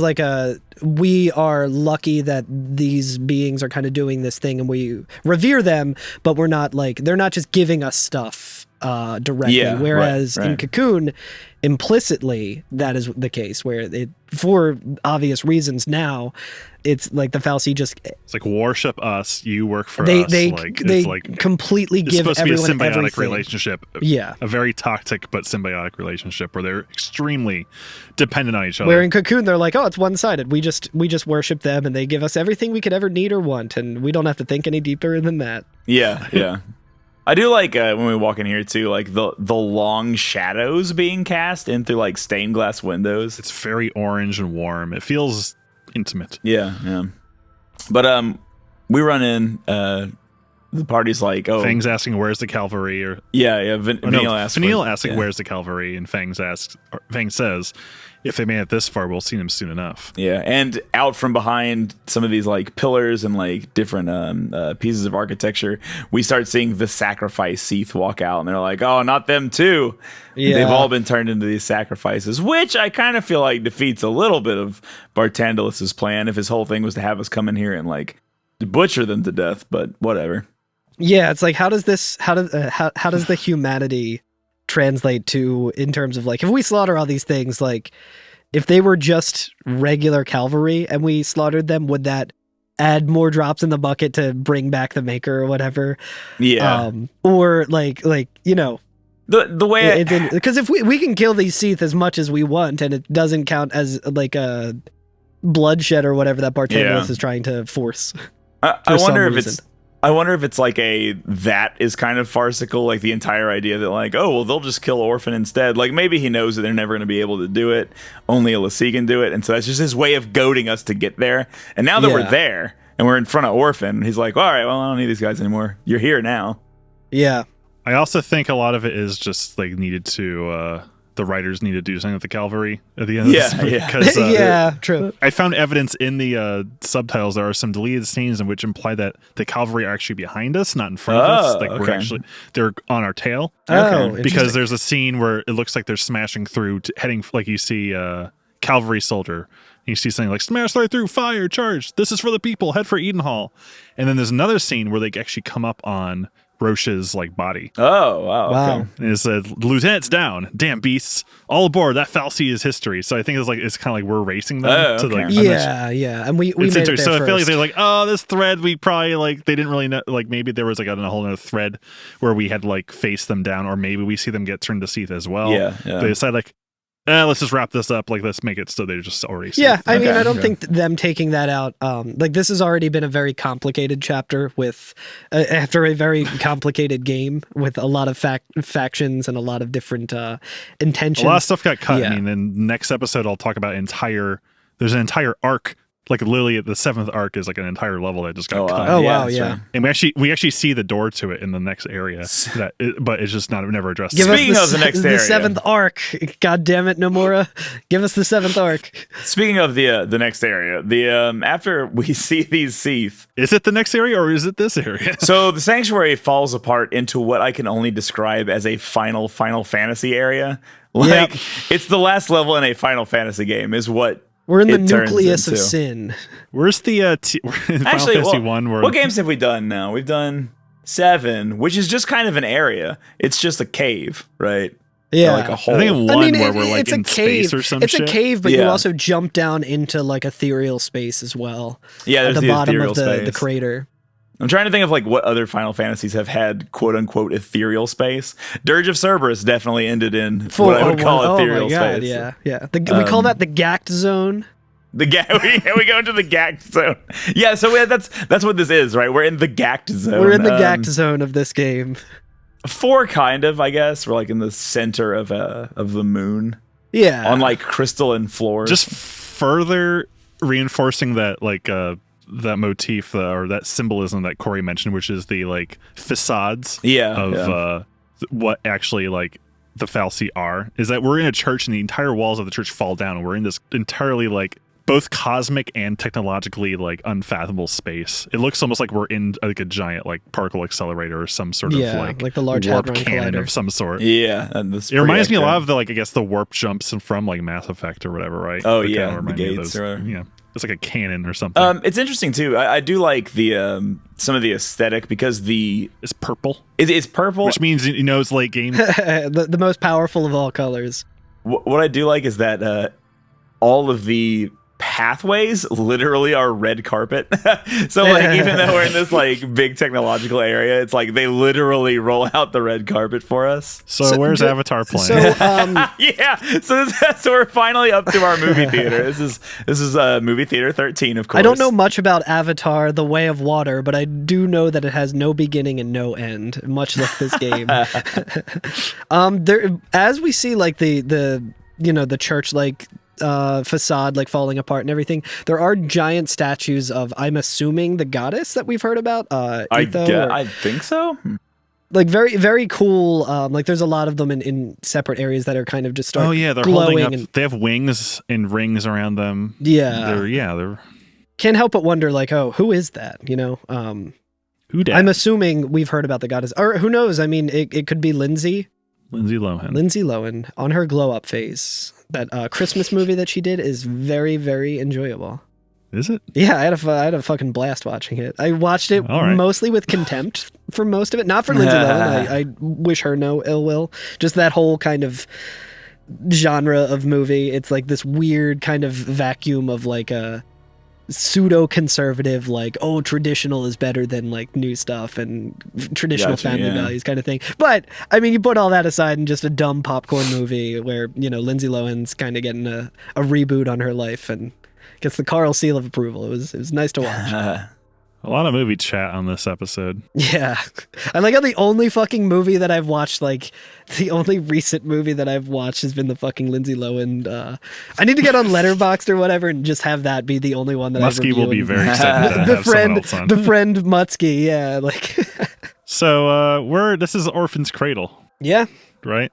Yeah, this is Orphan's Cradle, The Tesseracts. So this is more like a Christopher Nolan film. Yeah. What does a tesseract actually mean? Because you hear it in a lot of movies. It's a 4-dimensional cube. Okay, I see. It's the MacGuffin in all of the adventure movies. Yeah, exactly. But I like that the actually kind of noticed this, that the floor that we're on, there are some like from above. It actually almost looks like the Palamacia because there's these like we're in the central area where there's like the church, and then out front of it almost looks like there's some floor panels kind of fan out like wings. Yeah.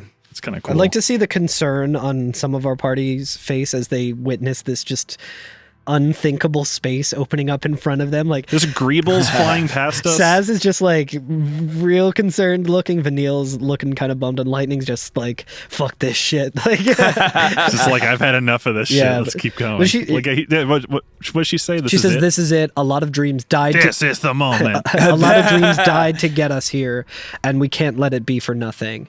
And Saz says, "You said it. It's not just our future we're fighting for." Hope says, "We'll do it for everyone. Falsy rule ends here." Get another Let's Mosey moment. Yeah, Snow says, "Dicely, we're coming for you." And the thing that Lightning says is, now, this is it. Now is the time to choose. Die and be free of pain, or live and fight your sorrow. And then we fight, what's her name? Unaleska. Anyway, so the one thing I wanted to talk about is, once you advance very slightly, like just past these sacrifices. There's like a red ramp going up. Right. You see 3 dark magicians from Yu-Gi-Oh! Appear. You see 3 dark magicians from Yu-Gi-Oh! Essentially. I don't know what they do yet. I haven't gone up to all of them. But they kind of like appear before you. Are there 3 of them? Yes. Yeah. One's purple, one's kind of golden, and they open up like little windows on these branching paths. One of them... Only 2 of them are accessible right now. Yeah. Yeah, they look for actually really reminiscent of the statue we just saw, except they have like kind of a mask on top of their head. Yeah. Just a little more Yu-Gi-Oh! I like that their elbows bend like the teenage robot. Like, it looked like a fucking Craig McCracken cartoon. They're just like cylinders. But they offer you these little portals that you can walk up to. One will take you back into Eden proper, so you can go around there and fight around, level up, whatever. Fight the Longui. Fight the fucking giant that is now wandering around Grand Pulse. Yeah. Or finish those missions that we still got to do. Yeah, one takes you back to Grand Pulse, and so you can actually go back there and do the rest of the missions. We should mention these are Mario 64 paintings, by the way, that we can jump into. Pretty much. The third one takes you to Bob Battlefield. It is interesting. So what I did was I kind of just went and went right back to Pulse and then saved there, and that's where I left off my thing. And it is pretty jarring coming from the end of this chapter and everything that's gone on and everything that's like gearing up for, and then going back to Grand Pulse and just hearing the beautiful music again and seeing like the beautiful, and I was just like, oh my god, dude. It felt good going back to Pulse though, you know? Yep.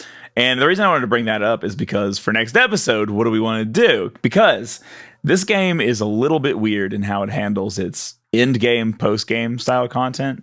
Most of the Final Fantasies that we've played, once you beat the game, you've beaten the game. There's no going back. There's no post-game content, but there is end-game content. So like for 10. So I think it would make sense because there's a lot of stuff back on Pulse I feel like would maybe be more fun once we get that final Crystarium unlock. Spoiler alert. That makes sense. Spoilers. Once you beat the game, you get another Crystarium level. So I think that would make more fun because there are like some super bosses, I think, and stuff like that. Like things are just going to kick our ass. I think it'd be more fun if we have the entire Crystarium to our... And also it'd be fun to kind of... We end the game, but then we just get to go back to Pulse for a few weeks. Yeah. It'd be kind of fun. Just hang out. So do you guys want to just do the next story bit? There's a lot of shit that just, like I want to be able to level up a lot for some of this stuff. So it'd be nice to like not feel so limited. Now, I would say if you are playing the game with us, by all means go back and go to Grand Pulse and start getting some stuff because it does help with the final boss. Have a hoot. There's what, 64 missions? 64 missions. There's a lot. Yeah, and I think if we're only up to 30 or something. Yeah, right? the first one when right? we go through the teleporter, we get right back at our base camp where we touched down initially, and there's a mission right there, and that is number 32. So we are just at the halfway point. I can't remember if we've done all of those missions up to 32, or if there's some that are kind of sitting I know around. a lot of this. If you follow them, the story ones, I think just lead us all the way. Because I have my list actually right in front of me of what we've done, or at least what I've done. And it is, we've done up to 28. I think we've covered up to 28 on the podcast. I was going to say, I think Erba. And then we did Taijan's Tower, the optional one in there. Yeah, I think that was part of it. But now we have 32, and I also have one, number 54, which is The Bigger They Are, which I think we might have talked about a little bit. But that was one that I was not anywhere near powerful enough to fight. I'm not going to go into it.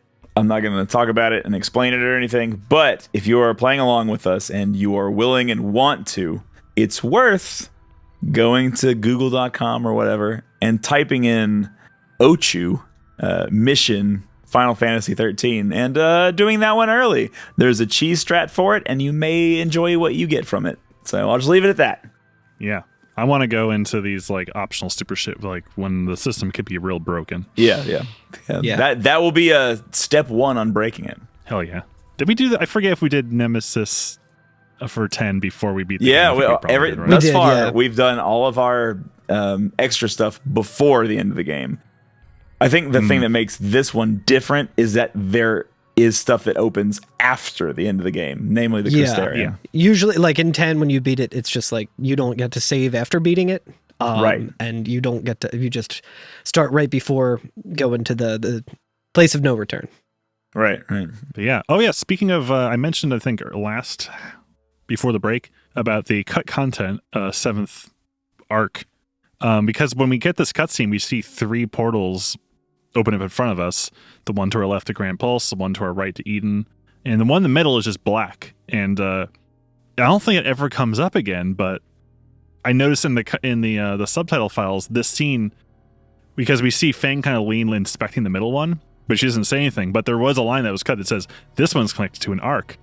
And so that middle one used to go to the 7th arc, which there is like a recorded dialogue. You actually can load up parts of it in the debug mode, which is kind of cool. It's like a whole and a bunch of like just more places to train. I guess maybe that would be like where the last part of a Crystarium originally was supposed to unlock, so you can go back to Pulse and do all super step before beating.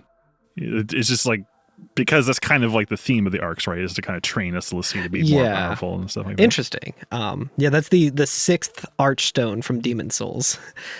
Okay. But it's cool that it was like right there. Like they didn't even like delete the gate. It's like, oh, is this going to be the final boss? Well, I think area? that gate does eventually open up. The way we go to the final boss ends up being like somewhere else, I think. But it's interesting. I just mean that one there's another gate at the end of the area. Oh, okay. At the very end of the area, yeah. I think it like tricks you into thinking that you've like returned to the same gate, or they've moved the gate somewhere. But I think it's just that this one gate is just left untouched in reality. Much like everything in FF13, it's unclear. Anyway, but we can compare the gates next time. All right, we'll whip them out and compare gates. Let's talk about let's not talk about cut content. Let's talk about actual content. We're talking about real content. Because we are content creators here. Alex. And that has been some content. Alex, would you like to turn us into Let's See without a focus? Do we have anything we want to announce first? Yeah, you got anything going on? Yeah. At the time of this episode releasing... supposedly coming out. Assuming. But that would mean tomorrow I will be doing my Dark Souls No Wrong Warp any % run at MagFest. So if you're going to be at MagFest... you can definitely come and check that out. That's going to be at 11 p.m. on Saturday, so tail end of MagFest. Should be pretty interesting. It'll be really fun. If you're not going to be at MagFest... Wear your Vinyl Banishee shirt. Oh, I don't have one. Wear a Vinyl Banishee shirt. No, I'm talking about not you. I'm talking about... I was like, I should, but I don't have one. Fake fan. Yeah. But... yeah, if you're not going to be there, it's going to be streaming at twitch.tv/magfast. I'll be there. Oh, really? On Twitch. I get excited for this. I have a show, and if this show gets canceled, I'm going to be really mad that I didn't go to MagFest because of the show. I do have 4 shows coming up, but none of them are nailed down yet, so stay tuned. Although I have been doing a lot of speedrunning on twitch.tv/TwirlingCurtis. So follow me at twitch.tv/TwirlingCurtis and watch my Final Fantasy speedruns. Do it. Do it or else. And on January 8th, if you're in Philadelphia, I will be playing at Ortlieb's with my band, The Human Fly. Oh, that's a good venue, too. They have good Yeah, sound. I love Ortlieb's. It's a nice venue. Cool place. Good place. And speaking of music, thank you to Masashi Amauzu for it. Also speaking of Masashi Amauzu, almost used as the intro to this season, but I feel like it was maybe too obscure for this game, is the first album that Night of the Round released has a version of the boss fight with Proudclad 2. Nice. Which it hits real hard. It's really cool. It's like boom, boom, boom. Really cool. Go check them out, of course, nightoftheround.bandcamp.com. It's because today, if you're listening to this, is Bandcamp Friday. Let's go, so dude. How about that? What timing? But you can leave us a review and rate us on iTunes and Spotify. You can call us or text us at 530-MATERIA. Thank you to everyone who's been calling and wishing us well. And you can find us at EveryEvanFF on Twitter, Instagram, and YouTube. And yeah, out of all the podcasts in the world, you chose to listen to this one. Bye. Farewell. Bye.